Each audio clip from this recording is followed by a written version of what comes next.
Hello and welcome on Sports Update.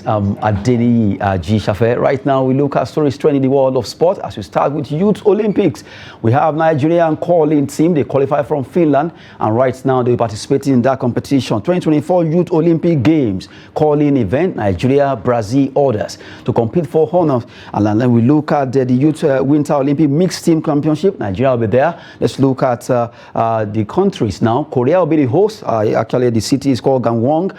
Nigeria is the only country from Africa representing Africa there. America, as well, Brazil, Canada, United States, Asia, China, Japan, and Kazakhstan. Europe, we have Austria, Czech Republic, Denmark, Germany, Great Britain, Hungary, Italy, down to Ukraine. In the Oceania, you have New Zealand, and West Asia region, you have Qatar. Talking about, this is the 24 teams now. Let's look at the first one that has to do with Nigeria, alongside Korea, Brazil, Canada, United States, Denmark, Germany, Great Britain, Italy, Norway, Sweden, Switzerland, and Turkey, alongside New Zealand from the Oceania. All these teams will be participating from January 2024 to February 1st, 2024, the Youth Winter Olympics Mixed Team Championship. To let you know that Nigeria is the only country from Africa, and our teams actually did well qualifying for this event after they traveled to Finland in this sport that you can call new in Africa. But really, it's a good thing for the fact that Nigeria really championed this, and we are able to qualify for the Youth Winter Olympics that will be coming up in Gangwon over there in Korea. In the studio with me is Olawale Peters. Good to have you. Yeah, good evening, Adeni. It's my pleasure being back to studio. A very good one. We lead other fellows in Africa, and that's why they call us the giants of Africa. I hope our giants has not gone to sleep, and I hope we will not go to sleep on this. This is a very good development, and I think all the teams going, what they should have at the back of their mind is to go for experience and exposure. They should not put that pressure on them that they want to win something. That is how they can be free to play their games. But if they put that pressure on themselves, that is when they will make the mistake of them getting nothing at the end of the day. They've done the country proud by being the only African team to qualify for this competition. And if you look at other countries, other nations that we will be competing against, they have been doing this for years. They have the weather to themselves, they have the equipment to themselves, they have the infrastructure to themselves. But do we have that? No. Most of these guys there that will be going out to represent us, they are going there based on their what will I call it? Based on their own personal and self-determination, not because the government has provided them with enough training or infrastructure for them to play. In fact, just as we are mentioning this, I remember the president of Nigerian Curling Federation, Daniel Damola, saying, well, they are calling on individuals to help them, aside the federal government, or they are calling Nigerians because they really need to get a lot of support for this team, for men and women, boys and girls, and they really need a lot of fund for them to get them into camp. They need to get used to the weather, they need to get used to the equipment. This is a new sport that Nigerians are getting, and for the fact that we're able to do it in Finland, despite a short time when they go to Finland, because it's a sport that actually thrives in slow location. But right now, being the only country from Africa representing Africa there, I think a lot of Nigerians want to see, oh wow, we have a team here, and really we need to appreciate some Nigerians who really did well by supporting this team. Some Nigerians are in abroad, Finland, Sweden, getting over, just putting everything together to make sure we qualify. And really, look at them. The sport is growing. Yeah, the sport is growing, and like what the president said, they need support from both individual and corporate organizations. And they're starting the competition in January, and we are still in May. So we still have like 7 months for them to prepare. What they need to do first, number one, is to get acclimatized with the weather. That is very, very important. We don't have the weather in this country. Some of them probably they've not experienced the weather before, but because of their self-determination, you know, we're Nigerians now. Anywhere we are, we try to make we try to make impact. So we should now try as much as possible to give them the necessary training, the exposure that they need. If you don't have it in the country here, no problem. If you don't have the money to take them to South Korea before the competition, let's look at a country, even within Africa here, that have similar weather with South Korea. Let's take them there. Like at least South Africa. South Africa is there, exactly. That's where I'm going to. South Africa is there. You can do that before the competition. Most of these girls, they have what it takes. The people they are coming to compete with, sincerely take it or leave it. If you look at individual skills versus individual skills, we have Nigerians that are far better than them. Of course. But because of the infrastructure that their government has put in place, the kind of motivation, the kind of exposure that they've been to will make them look or outsmart or outshine the Nigerian contingent. I think we need to do more in terms of supporting them, to call on private, individual, corporate organization to come. A lot of people have even been asking that, calling. What is calling? What is calling? Seriously. What is it all about? You know, so that's why I think there needs to be more publicity on the competition and more publicity on the event sponsoring also. Because I noticed that, you know, at times when things like this happen, the attention could only be on football. There are so many other sports which, if all the federation needs to do is, okay, get some press, guys, let this be known. We are doing our work. We are working to see how we can get calling. I remember when we went to the first time, bobsled and skeleton sport. Nigeria participated at the Olympics.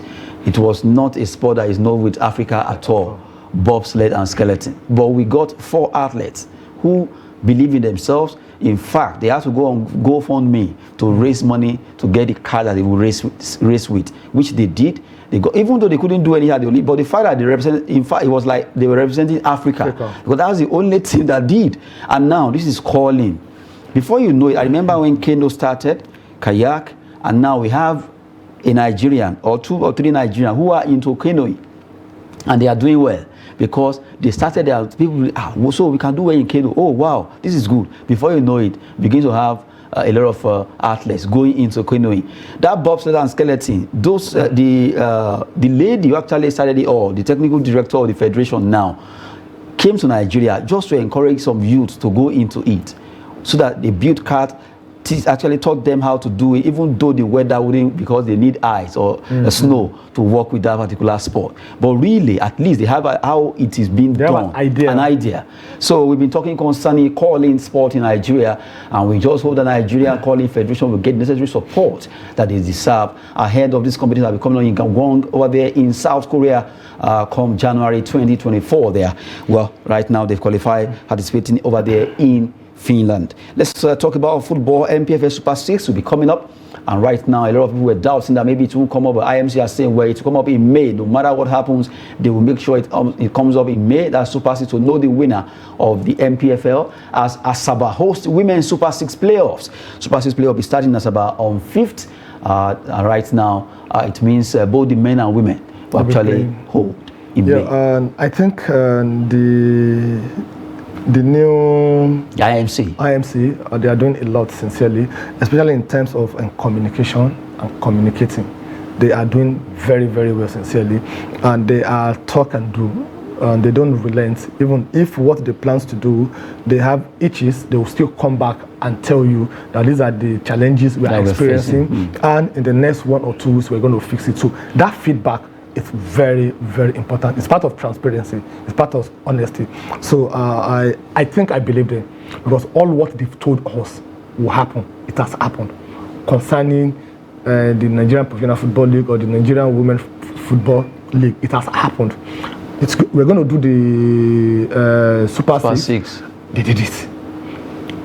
Some people are still having a doubt that it may not end in May, because Rivers United, due to their international outing, they have about 3 outstanding matches to be played. So they are looking at how can you squeeze in them. But they said they are going to have a conversation with the team and look for how best to resolve that. So for this, I think I don't have a doubt, because we need to have a timetable and follow it strictly, so that it will not alter our future developments. That's the truth. If anything should alter this also, whatever they need to do, they intend to do, most football league will be going on break from May. And that's an opportunity for our players also to try and go on break for 1 or 2 reasons. Some of them want to go for a trial is an opportunity for them to do that. We also will have that opportunity to plan ahead. That's the RMC. So I think as far as I'm concerned, then the host state also, that's Asaba. Asaba will be hosting the women right now. Right. They have what it takes. We saw what they did when they hosted the youth sport festival. Yeah, yes. They have the facility, they have the infrastructure, so that is not a problem. So logistics is not a problem. So that means they are ready to go into it. We should just all be optimistic that this will happen and give them the necessary support. Today is the 2nd of May, right? They are starting on the 5th. So in the next 3 days now, that means the 6 clubs will move there. The 6 clubs will be there to compete against one another. I think it's a very good development. A good development there. Asaba to host Women Super 6 teams, FC Robo Queen of Lagos, Edo Queens, not forgetting Confluence Queens, Bayelsa Queens, Delta Queens, and also Rivers Angels will be fighting hard over there in Asaba. Delta State, as Delta State Sports Commission Chairman, Tonobo Okowa, actually mentioned that they'll be hosting the 6 teams starting from the 5th of May, where they'll be fighting to know who will win the league for the women, NWFL, and for the men, NPFL Super 6. Well, by the time they finish the season, then they will know the 3 teams from each group, Group A and B, that will be fighting for honors, precisely in Lagos, concerning that Super 6. But I am here saying, well, this month of May will hold the Super 6, and we can't wait to have the winner of those leagues. At least we need to know the winner right there. From the Super 6 story, let's talk about the Under-17 AFCON. Games have been on, matches have been played. For Nigerian team, victory over Zambia boosts us mentally, according to Nduka Ubade, the coach of that squad. Right now, they won their game 1-0, and he said, well, for the fact that they were able to win the opening match, the junior team, that's Zambian team, they fought hard against them, but they were able to win, and that will propel them against Morocco, according to Nduka Ubade. I think that's good enough, because the first assignment is for us to qualify for the World Cup. Excuse me. And what do we need to do is to get to the quarterfinal. So the quarterfinal is our target to start with. And how can we get to the quarterfinal? Is by beating Morocco in our next game. So we've done what we need to do, but we shouldn't think it's over yet. Because at least their target right now is semi-final. Yeah, if they can get to semi-final, they qualify for the World Cup. They qualify for the World Cup. So we shouldn't look at the 1-0 against Zambia as, oh, we've arrived. No, we've not arrived. They should go back and check the tape. Show it to the boys. The mistake they made, where they ought to have scored, where you need to have passed, where you need to have... There's some situation whereby the opponent will not be that clinical in finishing. You didn't concede goals. It will make you think that, oh, you are better off. But if you are playing another opponent, they'll look at that tape, they'll look at your mistake. Is this set piece that is your problem?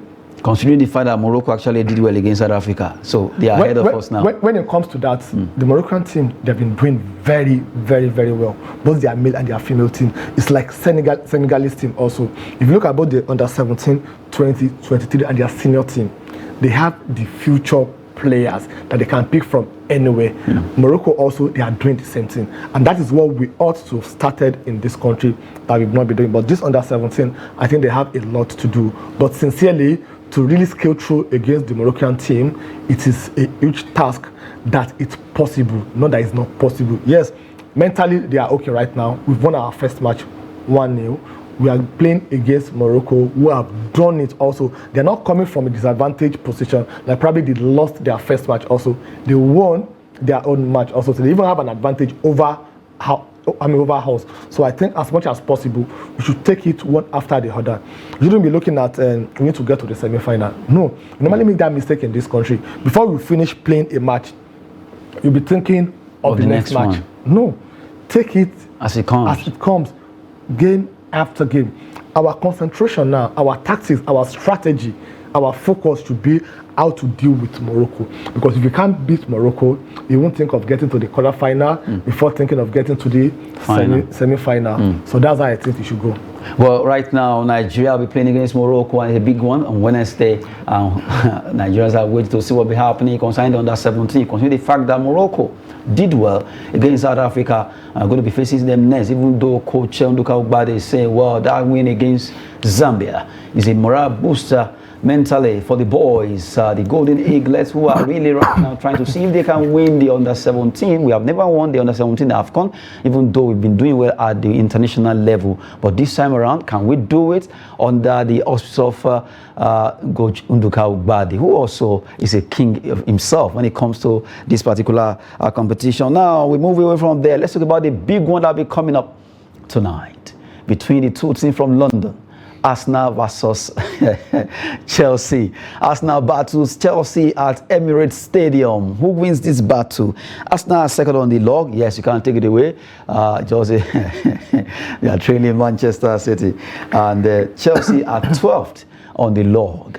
And if you look at that, you want to tell me that Mikel Arteta will do everything possible to dislodge Frank Lampard and his squad.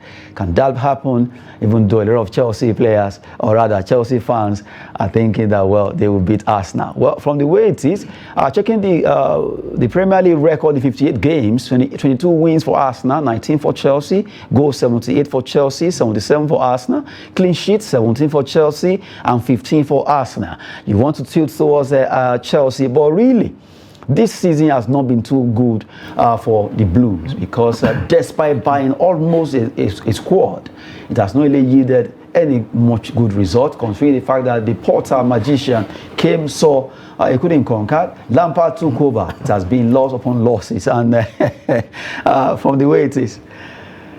Okay, to start with, Arsenal is coming to the game with an advantage. Number one, and if you look at the overall head-to-head between the two teams, Arsenal have won. I'm talking about overall. Overall, not this particular one. This particular one. Arsenal have won 81 times. Chelsea have won 61 times, and they've drawn 59 times. That's the record between the two teams. And when you are playing a derby match, your performance will be totally different from what you are used to play. So it will be a different match tonight. That's the truth. Then both of them are wounded lions. Now the first wounded lion is Arsenal, that they've held on to Premier League for 247 days. We have about 305 days to play Premier League, and they held on for 247 days. And that's why they're dominating the entire season. Over 93%. And they lost it at the dying minutes. That is why. They have not lost it. They are second on the log. Anything can still happen. I know. I know the reason why you are saying this. You want to watch the European. Of course, Champions League. That's actually the. So that's why I refer to Arsenal team as the title holder. You know, during the presidential election in Nigeria, we have a placeholder. That, okay, yeah, take. Hold it for me. Hold this for me. When the rightful owner comes, I will collect it. That's what happened to Arsenal. They are the title holder. They held it on for Manchester City, and Manchester City came and collected it from them. And we have Chelsea team. And that, let me use this illustration so that you really understand it. You want to go for a battle, and it's a battle of lions. Then you have to go with lions. And what you have is a cat to go for the battle. And you cannot go alone. So you have no choice than to go to the battle with the cat to go and face lion. So that, what does that tell you? That you've already failed before you go for the battle. That is the problem of Chelsea this season. They don't have attackers. It will shock you to know that Chelsea still have one of the best goal against record in Premier League. Newcastle have the best record. They've conceded only 28 goals. Followed by Manchester City, they've conceded 30 goals. Next is Chelsea. They've conceded only 35 goals. Despite standing 12th on the log. They've conceded only 35 goals. Even the Arsenal that they are playing tonight, Arsenal have conceded 38 goals. So conceding goals, it's not really a problem for Chelsea. That is why I use the illustration of going to a battle that is supposed to go with lion and you went with a cat. So they don't have a striker. They've scored only 30 goals this season. Is Asaba not a good striker enough? Can you sign him if you're a coach? Yeah, I will sign him. You will not. That's the truth. It's just that after he left Arsenal, everything started when he left, and from before moving to Barcelona and all that to Chelsea, I think a lot of psychology. But really, Aubameyang is at least one of those good strikers. Well, I get time before no be property again. He used to be a good striker, but not now again. That's the truth. See, to be honest with you, someone that is already on the ground should not be scared of what? Falling. Chelsea is on the ground, so they are not scared of losing tonight. Whatever happens, if Chelsea should lose tonight, the battering will not be that much. It's expected now. Lampard has played how many matches now? No win. The whole of April, 30 days, Chelsea scored only 1 goal. The whole of April, only 1 goal. And they played how many matches? About 6 matches. And they lost. And they lost all the matches. So that tells you that if you're a Chelsea fan and you are listening to me tonight, this evening, and you are expecting a miracle from Chelsea tonight, I advise you, eat before you watch the match. If not, it is not possible for Chelsea to win tonight's match. But I think Arsenal, they are playing at home. And go and check all their records when they are playing at home. The fans are there to support them, and their spirits when they are playing at home is totally different from the same spirit. And they also, coupled with the fact that they know what's at stake, they can win tonight, they will also push. If pressure Arsenal should make that mistake of not winning tonight's match, it's over. Or they even draw tonight's match, what they need is a win. If they didn't get that win, they should just forget it. They will know that their waiting years still continue. The last time they won Premier League was 19 years ago. If you're less 19 years from your age, you will recall where you were as at last time Arsenal won the league. So that's why it's very painful if Arsenal do not win this standing league. For 247 yes. days. So it's like this is their hope, their own renewed hope. But it's like it's nothing is renewed again for them. So that means they have to go back all over again. And the last one is, if Arsenal do not win the Premier League, take it or leave it, I won't see any difference between them and Chelsea. Because they are both trophyless this season. There's no trophy for second position. Arsenal can still win the trophy. Let's just hold it that way. Hopefully. We've been talking with Olawale Peters on the show, Sports Update. I want to appreciate your time for coming on the show. It's my pleasure being here, Adeniyi. Adeniyi G. Shafe. Thanks for watching.